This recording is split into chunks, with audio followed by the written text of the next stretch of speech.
Hey guys, Jessie Shula here, your local real estate agent in Central Florida, and today I'm switching it up on you.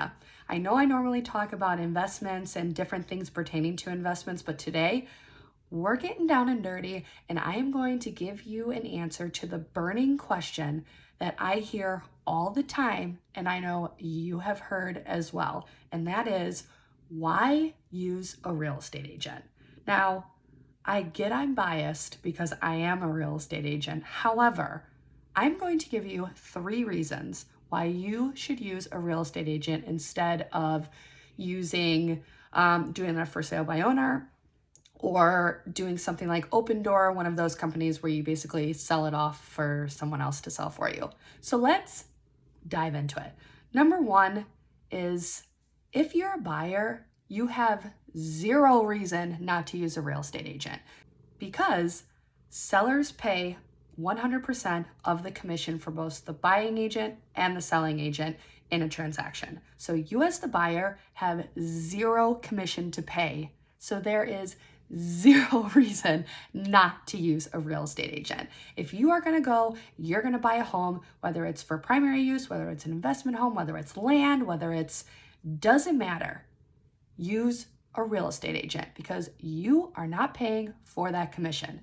Now, are there going to be costs? Obviously. You're obviously going to be paying your closing costs. You're paying for the property. As far as the real estate agent and the broker is concerned, the only fee you're going to see, and I'm talking specifically for Florida because I do know real estate law is a little bit different in different areas. Some require a lawyer. In Florida, you do not need a lawyer in order to close on a property, land, whatever the case may be. All you need is, if you don't use a real estate agent, you do. However, if you use a real estate agent, all you're going to be paying is the transaction fee. Now, unless you have an extenuating circumstance, there is no way to get out of paying this transaction fee. This fee goes directly to the brokerage, not the real estate agent, the brokerage. So in any real estate, this is all over the country. This is not Florida specific. If you have your real estate license, you have to be underneath a broker. You have to hang your license at a brokerage. If you have your broker's license, you don't have to be under a broker, but then you have to have your own brokerage. So no matter what, your license has to be hung somewhere. So the brokerage charges a transaction fee, and this covers their admin expenses, this covers marketing the property, this covers everything they have to do on the back end to help facilitate the closing, and that's for both the buyer and the seller. It's part of that. So there is really, again, unless there is an extenuating circumstance, which I can't even think of one offhand, you're paying that transaction fee. That's going to happen no matter what. If you don't use a real estate agent, that transaction fee is usually in the form of lawyer fees to be able to get that closing done. So again, if you are buying, no reason not to use an agent. You're not paying for it anyways. And that is really the number 1 reason I hear for people not using an agent is they don't want to pay the commission. So since you're not paying the commission, use an agent, okay? That's number 1. Buyers, you have no excuse, have to use it. Number 2, real estate agents are an insurance policy. Let me elaborate what I mean by that. Everyone is saying, especially nowadays, why do I need a real estate agent? I can market my own property on Zillow, on Redfin, on all of these other websites and platforms. I can market it just as easily as they can, blah, blah, blah, blah, blah, blah, blah. To an extent, compared to how it was before this surge of technology happened, yes, I will agree. There is definitely more visibility as the buyer or seller. You have a lot more visibility. You can look up comps a lot easier. You can see comparables. You can see what other homes are selling for. Zillow even gives you a Zestimate, which, side note, it's an algorithm. It is not 100% accurate. People should never go based on the Zestimate. Throwing that out, that's a side note. Don't use it. But anyways, the point is, if you put all of that aside, your real estate agent is going to be able to address and come up with a solution to any problems that arise during your closing period. And newsflash, whether big or small, you are almost guaranteed to run into some kind of roadblock. Now, let's just use a couple of examples. And I'll use one that I personally solved as the real estate agent. real estate agents have to take courses not only to get their license, but to maintain it. It's called continuing education. They are forced to not only pay fees, but take classes to ensure that they are up to date with the current codes. There's ethics and business law is mandatory, but you need 14 hours and each class is about 2. So whether you are taking some on, it could be anything. It could be title. It could be FERPTA, which is if you have an international seller. Anybody know what FERPTA is? Every real estate agent does. These are things that real estate agents know, they have to know, and they have to do it to keep their license up. So do you as the individual buyer or seller know these things? Probably not. You don't need to know. Why would you need to know? It's not something you're going to learn in general information at school. It's not something you learn in college unless you major in real estate, which you can do, and you might learn it in law school. However, that's just not that's not general knowledge that you're going to know. So I had a situation where I was representing the buyer. They wanted to use the property as an investment property, and they were entertaining long-term rental and short-term rental. Well, basically the lender denied their loan. It got denied because they saw short-term rental and said that that would be a commercial loan, and they could not approve. They didn't do commercial loans, so they could not approve it.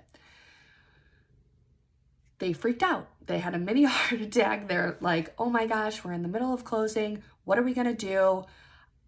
So me being the real estate agent, I made a few phone calls, and we learned that there were just some stipulations that we had to take before they can use it as a short-term rental. It had, depending on if they were using it as an investment property or a second home, there are a certain amount of time that you either have to leave the property vacant, you have to live there yourself, or you have to, as the owner, you have to stay there X amount of days in the year. There are little rules and regulations like that before you can do it as a short-term rental. So we were able to get them reapproved under a different lender. We made sure those stipulations were in place, and we were good to go. Would you have been able to figure that out without having representation by a real estate agent? Maybe, but we got this resolved in 48 hours.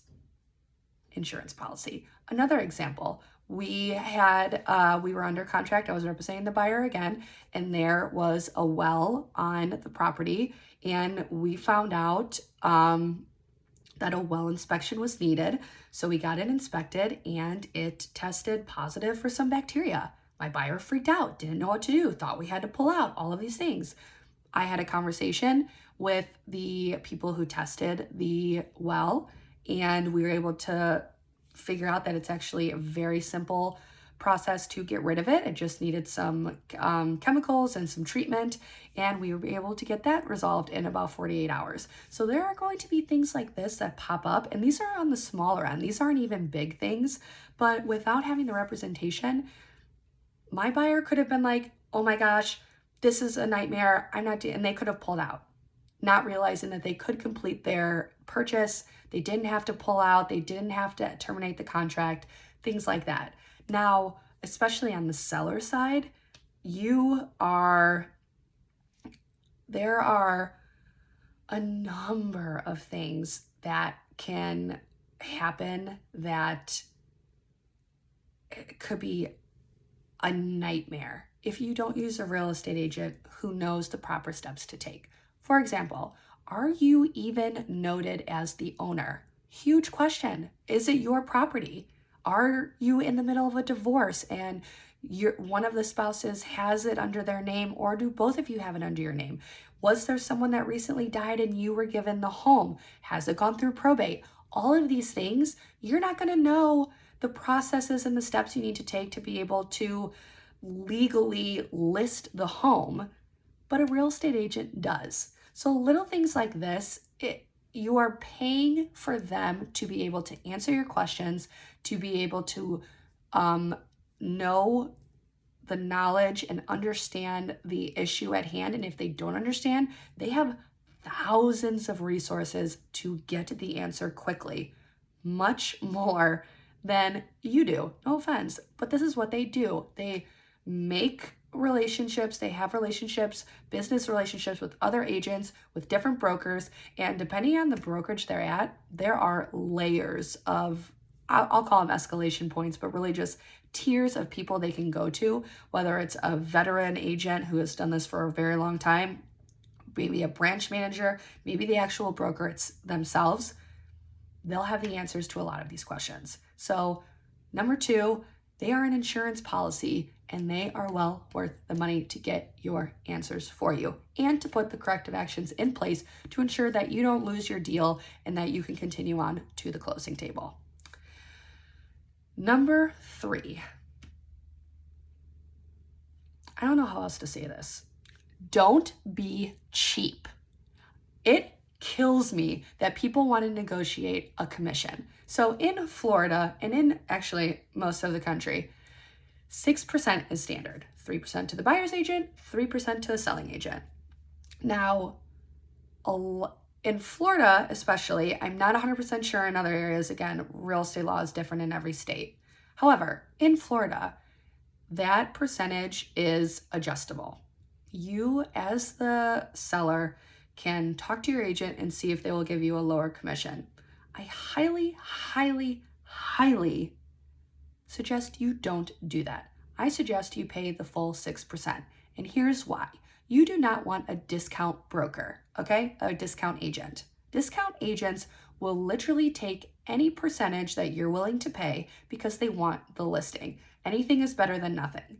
Well, here's the thing. If they are a good real estate agent, which I gotta tell you, there is a wide array of professionalism and history and experience with real estate agents. However, it is very expensive to upkeep your license. There are several fees due every couple years. So it is very uncommon for people to pay those fees if they're not using their license or if they are just very nonchalant with their license, if that makes sense.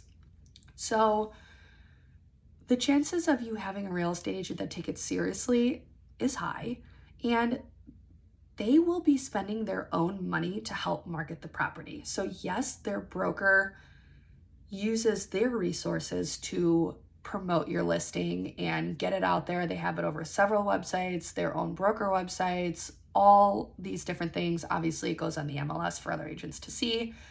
However, good agents have good contacts. They might have an idea before they even list the property of an agent who would have buyers for this type of property. So if it's an investment property, a lot of agents specialize in investments. So they would call me and see if I had an investor for it. I actually have a few agents that whenever they have a home that they're going to be putting on the market, they call me before it hits the market to see if I have anybody because they know I work with a lot of investors.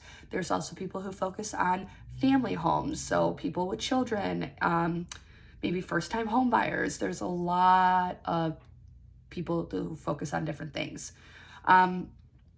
So they will spend money to market it in other ways, whether that's through social media ads or door flyers for the neighbors, all kinds of food and beverages for the open house. There is going to be money spent by your real estate agent. Now, if let's say I have 3 listings I'm working on, 2 of them are the full 6% and 1 of them is the 4%. So I know as a listing agent, I'm getting 3% on these properties and 2% on these properties. Whether you consider this right or not, where do you think their money is going to be spent? On the listing that is only paying them 2% or the one that is paying the full 3%? It's a no-brainer. And you can sit there and say, that's unethical, that's not right. That's reality. People are going to spend more money, invest more in the home where they are getting paid more. It's just a reality. Same thing on the buyer side. In the MLS, it shows what the commission is going to be that the buying agent is getting. So when people are looking for their buyers and they're pulling up several houses, and there are some where there's 1%, yes, some list the homes saying the buyer's agent will only get 1%. And there's others at 3 and 2.5. which ones do you think they're going to send to their buyers first? Which ones are they going to be pushing for their buyers to see? This is reality. This is just how it works. Will they show them the 1% home? Of course, especially if they think it's a good fit for them. Of course. But it's not going to be the first one they send them. They're going to try and find similar ones. They're going to do everything they can in their power to find homes similar that would be good fits for their clients because it pays more. You are paying for a service. So this is another misconception. Agents don't have a salary and then commission is like a bonus. Their entire salary is the commission. This is a commission-based job.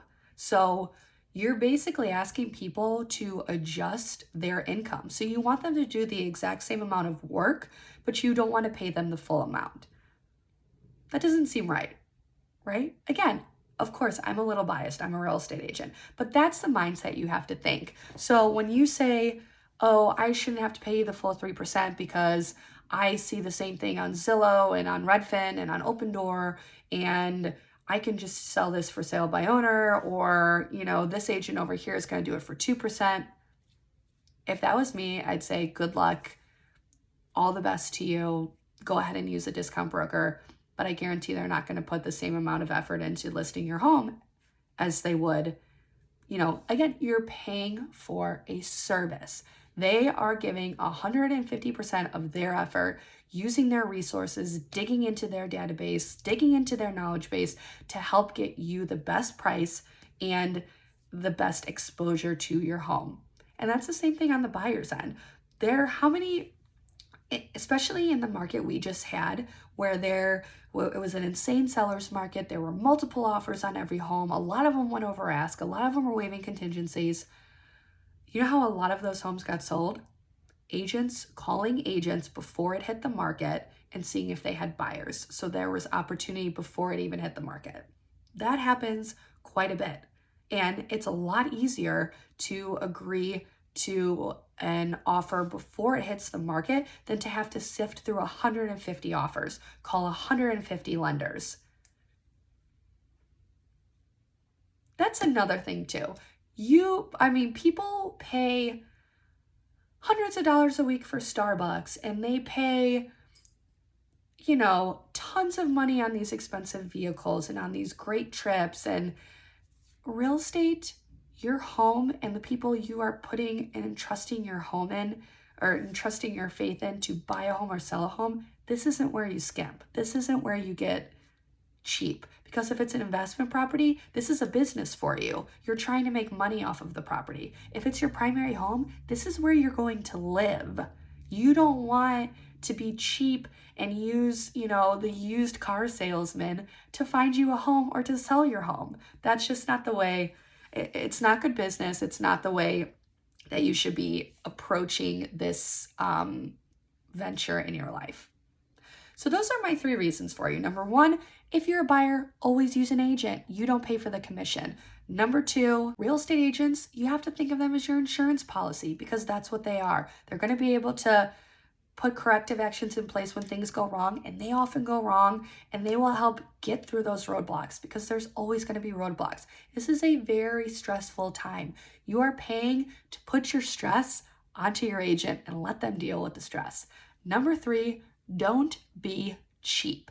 There are lots of places, lots of ways in this world that you can be cheap. This is not one of them. This is a huge purchase. Even if you're buying a small condo that's like $150,000, that's $150,000. That's a lot of money. Be smart. Do your research. Now, this also doesn't mean that you need to just pick the first agent that calls you. Do your research, interview multiple agents, talk to different brokerages, see what kind of advertising they do, see what kind of things they do to help promote your listing. These are all very valid questions. You can also find out what their transaction fees are. Transaction fees usually range between $300 and $500. Usually it's in that range. So I don't foresee you finding much fluctuation in that. It's definitely not negotiable. But yes, it's encouraged. Interview multiple agents, talk to different people, find out what their specialty is, find out Have they mostly work with buyers or sellers? Find out what areas they've sold in. Do they normally work with renters? Do they normally work with single family homes? Do they normally work with condos? You know, all of these things are important. Do they specialize in a specific area? If you're an investor and you're trying to be in Kissimmee, you probably don't want to use someone that only has done things up in Ocala. It's important to do your research because this is a very big sale. However, the moral of the story is real estate agents 100% serve a purpose, and they are worth every single penny that you invest in them. So that's all I got for you guys today. Please like, comment, and subscribe to my channel. It really helps me out. And let's see what Shu can do for you. Until next time.